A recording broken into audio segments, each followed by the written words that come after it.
School में हम सभी के खूब सारे दोस्त हुआ करते थे। उनसे छोटी मोटी नोकझोंक और बहस तो चलती ही रहती थी, लेकिन दोस्ती बरकरार रहती। आज लड़ाई होती थी और कल फिर से दोस्त बन जाते। लेकिन क्या कभी ये सुना है कि बात इतनी बढ़ गई हो कि एक दोस्त ने दूसरे दोस्त की जान ले ली हो? ऐसा ही हुआ है उत्तर प्रदेश के मेरठ जिले में। यहाँ स्कूल में पढ़ने वाले एक स्टूडेंट ने कथित तौर पर दूसरे की जान ले ली है।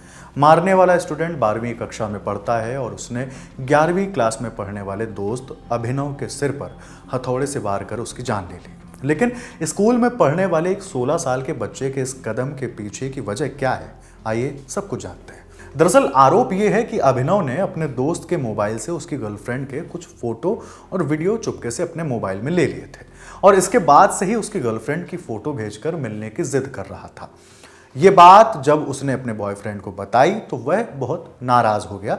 इसी के चलते उसने अभिनव को बहाने से बुलाया और भावनपुर काली नदी के पास ले गया, जहां सिर पर हथौड़े से वार कर उसकी हत्या कर दी।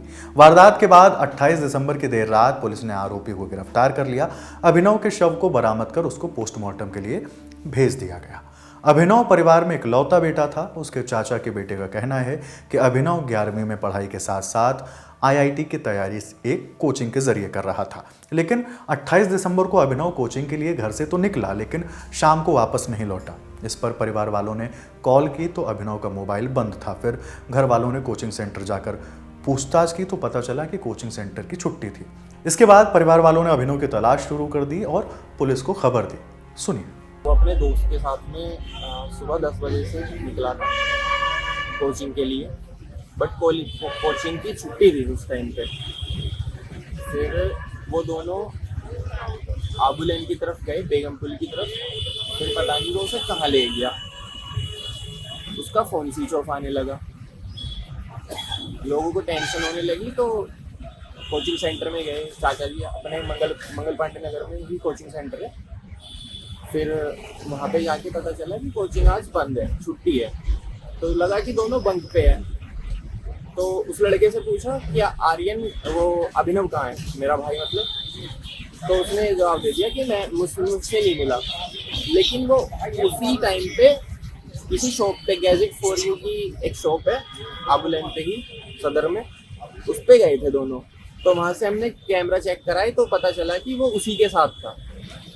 फिर हमारे चाचा जी ने रात देखते हुए, टाइम ज़्यादा हो रहा था, तो यहाँ कंकरखेड़े थाना में तहरीर दी कि हमारा लड़का लापता है। पता चला कि अभिनव आखिरी बार अपने एक दोस्त के साथ देखा गया था, जिसके बाद पुलिस ने दोस्त को हिरासत में लिया और पूछताछ की। पहले तो वह गलत जानकारी देता रहा, लेकिन बाद में उसने हत्या की बात मान ली। इस मामले में मेरठ के SP आयुष विक्रम ने बताया कि 28 दिसंबर की देर शाम कंकरखेड़ा थाने में पुलिस को 16 वर्षीय अभिनव नाम के छात्र की गुमशुदगी की सूचना मिली थी।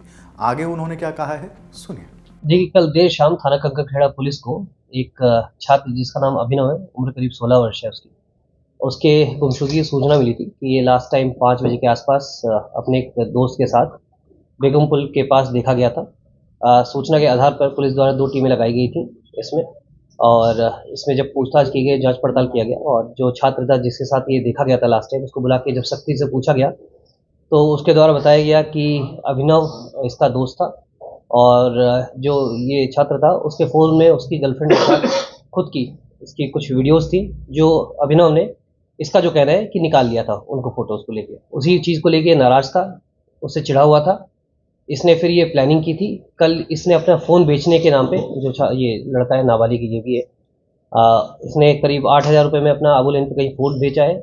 उस फ़ोन को बेचने के बाद ये इसको साथ ले गया शाम को, और कहीं पे ये लोग खाए पिए हैं कुछ।